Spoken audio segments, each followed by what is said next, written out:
afternoon, everyone. I'm Jedd Ugay, a transport economist in AECOM, but also the Chief Mobility Officer of Alt Mobility PH. Thank you, Justin, for inviting me to do this talk.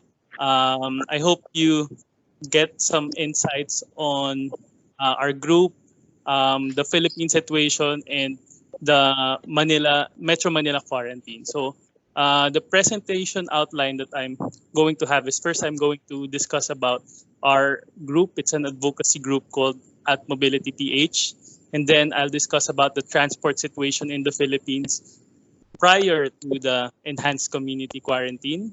And then I'll discuss about the Metro Manila situation under enhanced community quarantine due to COVID-19. So I'll have a lot of slides, so please bear with me. Sorry, I wanted to show a lot of stuff. So, but let me know if it's too much. But okay. You have a lot of questions. Right. So at Mobility PH, maybe Justin already mentioned to you, is a group of young urban transport experts and commuters determined to improve mobility in the Philippines.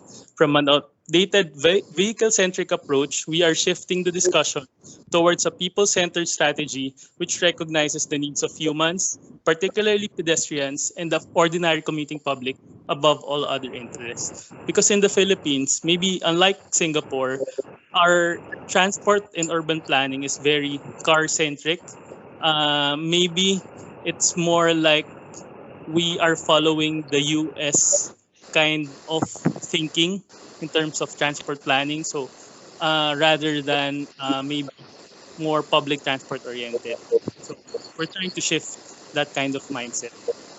So our vision is a dignified and sustainable mobility for every Filipino, especially the most vulnerable sectors like the PWD. And our mission is championing people mobility through the advocacy of humane transport policies and leading public engagement on mobility. We believe that mobility is right. It is a basic human need that people of all ages, abilities, gender, economic status, security, or health. So, that we do four things. First, we use educate and lobby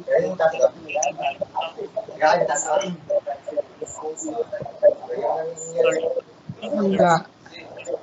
Itong baso ang akin. Can you wait? Let me try to mute. Hi. Wait.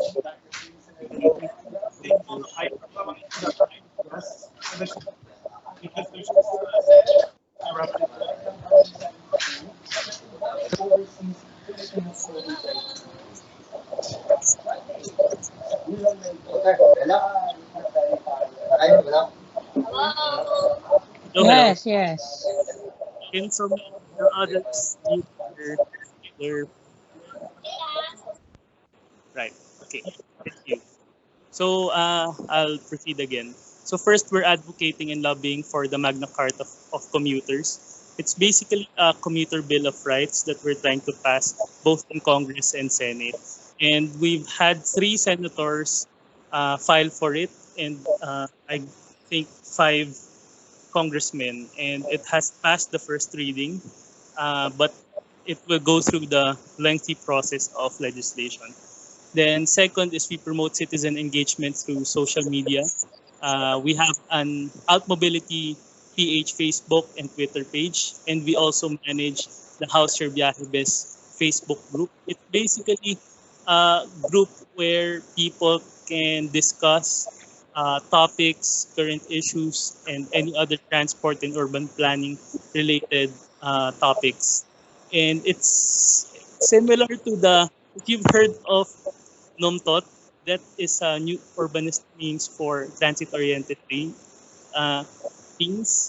It's basically based on that. So when we saw that, maybe we told ourselves that maybe we can do it in the Philippines.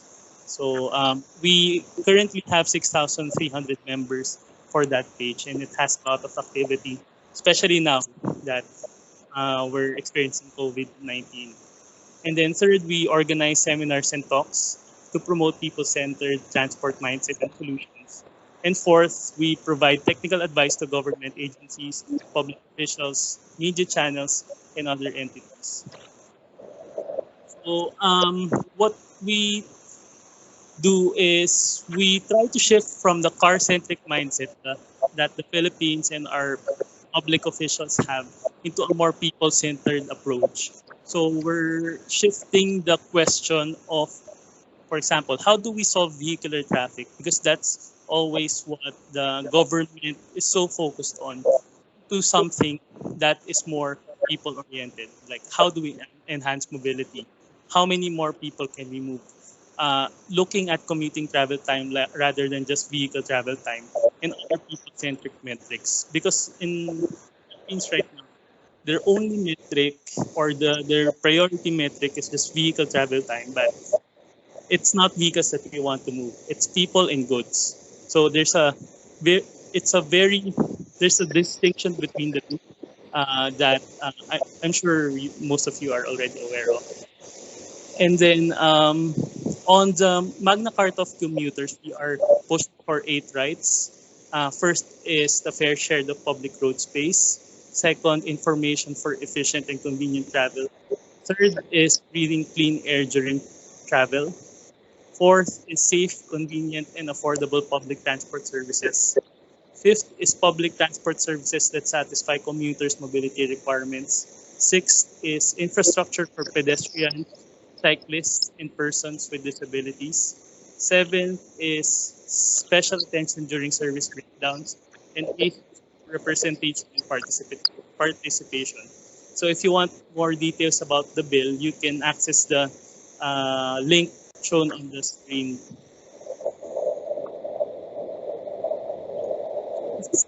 This is a quote that we've always used. It's a quote from Enrique Peñalosa.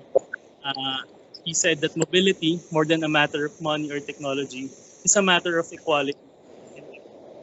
Meaning that we're trying a lot of solutions, but if it's not towards improving equity in terms of providing mobility, then we may not find the ultimate solution. Like, even if you have a lot of money to provide or fund road infrastructure projects, for example, but if it's not towards providing a more equitable, inclusive transport solution, then you may not be providing the most effective solutions. So we're always pushing for that. And this is the hashtag that we always used for Outmobility PH. It says commuters naman. So commuters are people who are always doing these public transport trips, walking and cycling trips, going to work, to office, or to do anything really. And naman is a Filipino word. It has a lot of meaning, but for this particular one, what we're saying is we should prioritize commuters in doing our transport solutions, because currently the government is always pushing for vehicle-centric solutions. But why not prioritize commuters instead? So that's what we always use. So now I'm going to move to discussing the transport situation in the Philippines. This is Ambition 20 Ambition natin 2040 is a survey, comes from a survey of the National Economic and Development Authority of the Philippines, wherein they surveyed, I think, more than thousands of households, and they tried to see aspirations of Filipinos. And underlined below, you'll see that Filipinos want the freedom to go where they desire, protected and enabled by a clean, efficient, and fair government. So it was shown in that survey that people aspire for mobility, that freedom to access not just mobility but economic opportunities as well. So that is the goal for 2040. But I'll try to show where we are right now. So this is a picture of EDSA. This is our most famous road. It's basically the backbone of Metro Manila. And as you can see, it is not utilized very efficiently. Um, a lot of or most of the roads being used by private vehicles, but they carry only 20% of the people. This is the 80-20 ratio, if you heard already. It's not exactly 80-20, maybe around 88, 18%, but it's, I think, all across Metro Manila, maybe even other countries, the ratio comes out the same, that the private vehicles um, take up 80% of the road, but they only carry 20% of the passengers. So obviously, it's not a very efficient way to utilize your scarce road space. And here, if you would see, private vehicles are clogging up the road for the remaining 80%. And that's a problem because according to a 2015 study by the Japanese cooperation agency, that only 11.5% of households own a car in Metro Manila. So if you prioritize, allocate most of your road infrastructure for the use of private vehicles, then you make it much worse for the 88% who don't. And the result of prioritizing private vehicles and also the lack of investment in rail-based and road-based public transportation is having not just a long wait travel time, but also a longer waiting time. So can you imagine in the Philippines, the norm is just for waiting time alone, you can take around 30 minutes to 1 hour. So this is the typical day in one of our rail lines. And this is also another rail line that experiences this kind of line almost every day. So normally, if, for example, for me, I bike to work because I already gave up on experiencing this. But if I bike to work, it will take me 45 minutes to bike door to door for 11-kilometer trip. But here, Filipinos experience waiting time of 45 minutes, meaning even just to get to enter the train or the bus or the jeep, you take around 30 minutes already of your time. And then because of a lack of public transport, it leads commuters to do these kinds of behavior. This is a video of people trying to ride an empty jeep. So this empty jeep wants to go to the terminal, meaning the starting point. But even before that, people already want to ride.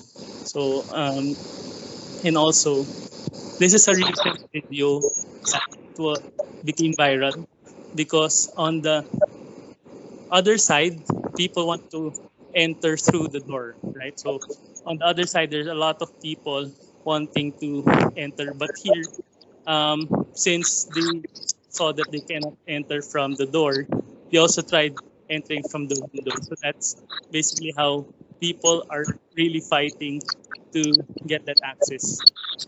And this guy is our presidential spokesperson. So meaning he is speaking in behalf of our president.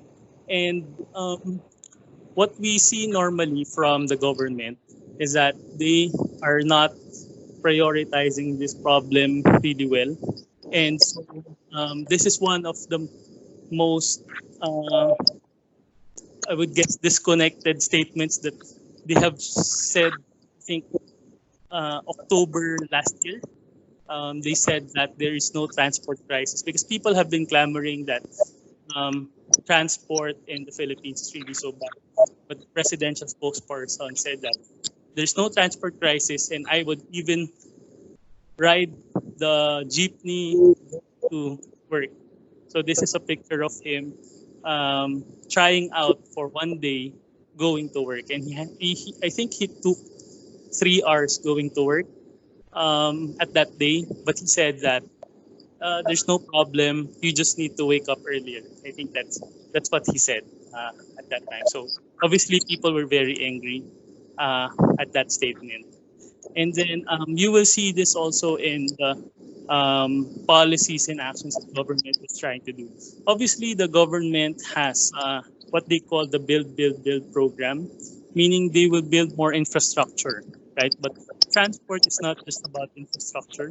Infrastructure is, for example, their plans is adding additional roads, adding additional train lines, and these kinds of long-term projects. But of course, we also need uh, projects that solve the, our mobility problems immediately. And there are other solutions that don't need a lot of infrastructure. So, for example, the government approach to improving mobility is reducing the sidewalk. So you will see this a lot in many uh, Philippine roads, that these are previously sidewalks that are like 2 or 3 meters wide, and they'll take that up and give it to cars in pursuit of better mobility.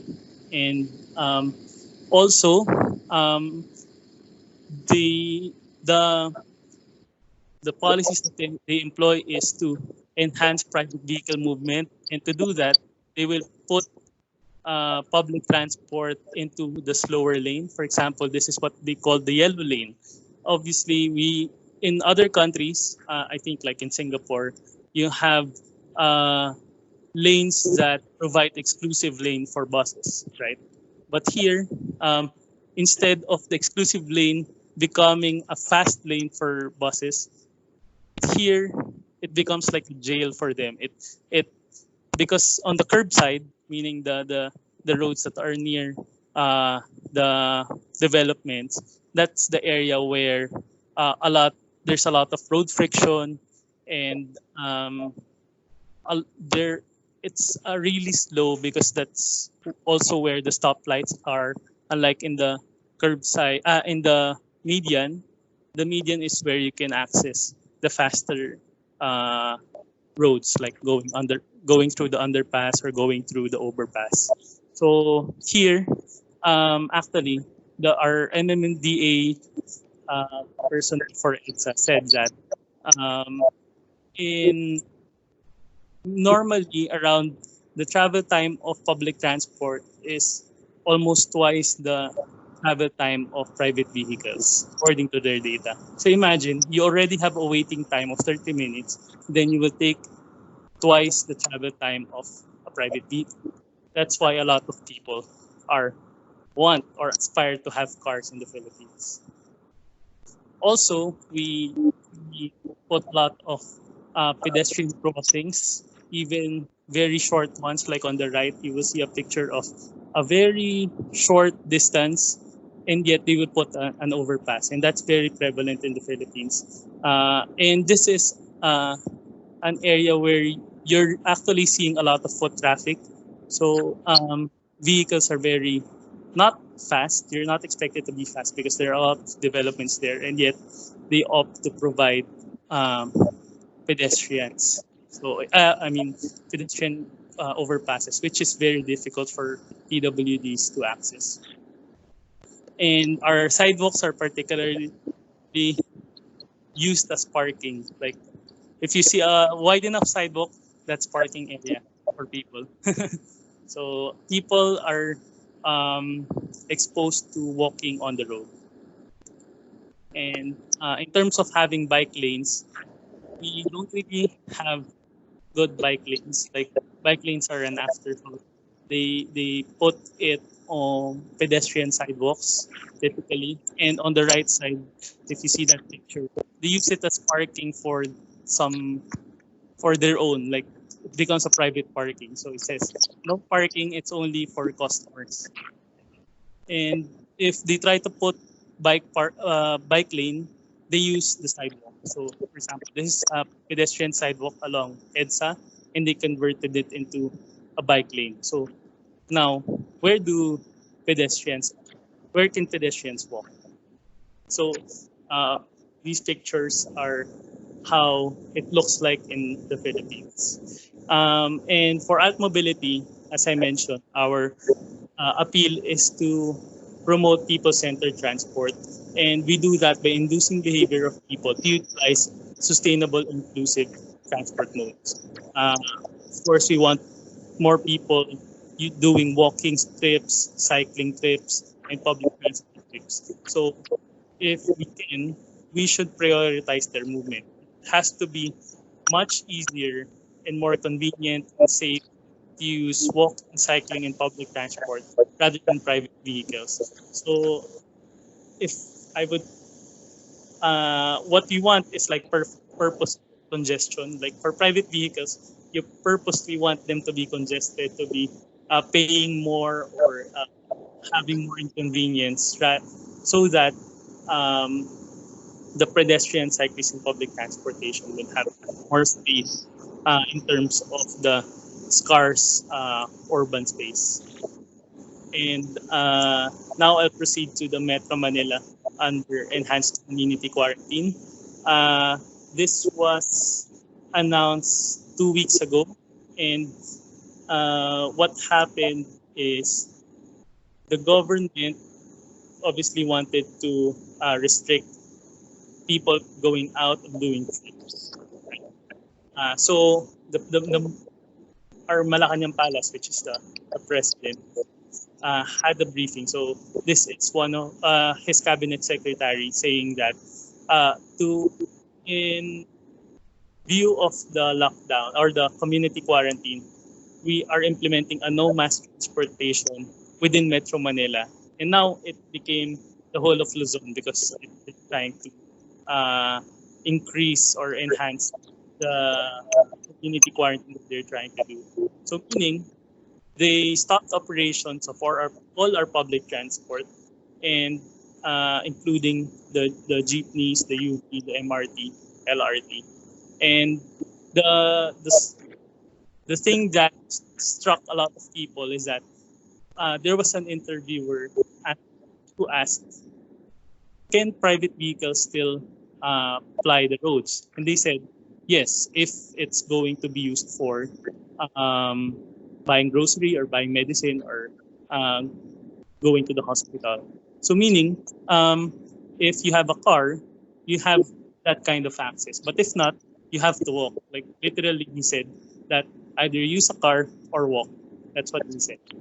And immediately that midnight, so this interview, he held it at 9 p.m. And immediately that midnight, people were the PUV ban was implemented. So obviously, what happened was people who were working at night shift, the outsourcing, BPO kind of work, they had no choice but to either walk from their office going to their houses. But obviously, because of the checkpoints, it takes a lot of time for them to get outside of the city that they're in. Because normally in the Philippines, uh, most of your workers in the metro don't live within that city. So you really have to cross the boundary because living in the city is expensive, right? So most of these people have to go outside, and if you have to go outside, you have to go through the checkpoints. And checkpoints have a limited capacity because you have to go through all this process. And so um, this picture, you will see on the left side, it started at around midnight, and then the queue of people reached until morning. So you will see this is at maybe 12:13 in the midnight, and on the right side it's already around 6:30 a.m. And so you would imagine a lot of people were stranded. And now people are forced to walk long distances to access food, medicine, and healthcare. So basically, we understand that government wants to restrict transport movement. But I think what they're not understanding is that there are still a lot of necessary trips that need to be done. So you need to buy food, buy medicine, and go to the hospital for checkup, for example, if you are a dialysis patient or you are an expectant mother. So on the left, we had a news where there's a one-legged cancer patient who had to walk like several kilometers just to go to the hospital. And on the right is a healthcare worker who walks to and from her work every day. And not just for healthcare workers, but also frontliners such as the ones who are in food production, the ones manning the groceries. And therefore, um, because it's hot in the Philippines, if you need to walk long kilometers under the heat of the sun, it compromises your health as well, and it might make you more compromise you with COVID-19. I mean, you might risk more. And then because people were wanting more public transportation and in social media, a lot of outcry, the government suddenly, okay, we'll deploy some public transport vehicles. And you would see here, it's a military truck. And they used it to transport the frontliners. And the government wanted to implement a social distancing rule like in public transportation, but here it's not implemented well because there's a lack of supply and a lot of people want to necessary trips. The local government units wanted to use the tricycle. So tricycle is this kind of uh, transport in the Philippines where you can ride as a single passenger. But the government also said, okay, this is one of the mayors who wanted to still use tricycle, and yet the palace said no, no public transportation at all, even if this vehicle can have the social distance or physical distancing that the palace wanted to have, because they wanted to stop public transport, because in public transport you share, I mean, you are very near each other, but here it seems more like a private vehicle, but on a much cheaper version, and yet they also didn't want this, but they are still allowing private vehicle movement. So as you would see, it's not a very inclusive approach. But the silver lining is that a lot more people are now biking. So personally, in our group, we are helping some private initiatives in lending bikes.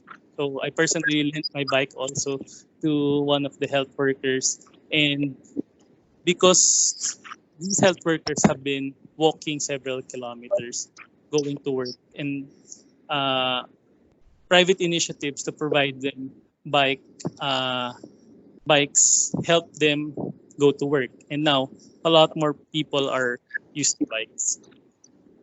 So my experience as a transport advocate uh, and as a transport planner is that transport planning is multidisciplinary. It's not just engineering, social, but it also includes social, political, economic, cultural, and environmental considerations. So even now, so my other hat is in AECOM. I'm both a transport planner and a transport economist. You always want to transport uh, in consideration with other things like commercial value of the area. You want to maximize it. You want to make it more sustainable, uh, and but not just for the private interest, but also for the public interest. Like, is it a more equitable approach? For example, because in the Philippines, we're very traditional, and it has been more of engineering. Like, how many more people or vehicles can be moved, rather than looking at it from a socio-economic point of view.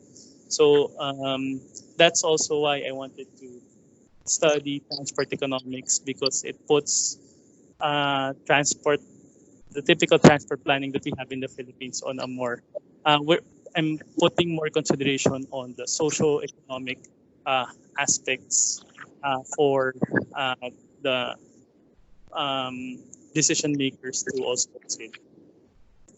And as we have been pushing for the Magna Carta of commuters, we see that transport is highly political because of its geospatial nature and being a major source of livelihood. Uh, our major problem is that even if you arrive as a transport planner with the most optimal scientific solution, it might not be aligned with the motivations of the public officials, right? So how do you align that? How do you shift the narrative uh, to make it look like it's in the same, um, will reach the same results that the politicians want? Because politicians want votes, and if you change transport, it's hard to do any changes because it's a source of livelihood for a lot of people. So of course, they don't want any change that will negatively impact their livelihood. And also, because of this spatial nature, once you talk about land, it's hard to implement projects without affecting like some of the landowners or some tenants, for example. And because of this, it's very difficult to move or do infrastructure and policy projects which make it more difficult for politicians to risk their political capital, right? So um, that's something that I have been learning in doing my advocacy work. Um, and you have to find that narrative that aligns.